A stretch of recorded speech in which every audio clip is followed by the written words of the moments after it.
Bravo, dečice, to sam opet ja. Spremna sam da vam pomognem da naučite jednačenje po mestu izgovora. Može, krećemo. Za ovu promenu treba nam da se prisetimo podele glasova po mestu izgovora.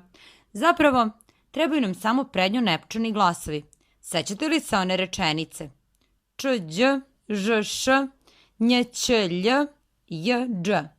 U ovoj promeni nam j ne treba, zato je napisano malim slovom i ono sad pali odavde.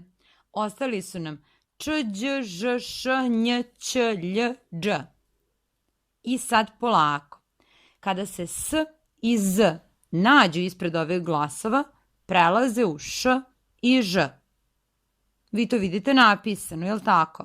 Imamo reč pas.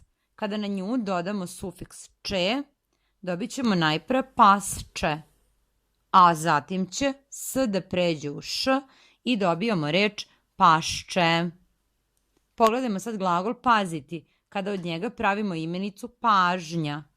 Paz plus nja, pažnja, pažnja. Ok, od glagola nositi imenica je nošnja. Od glagola voziti imenica je vožnja. Jeste skapirali kako? Hajde razmislite malo. Nos plus nja, nosnja, nošnja.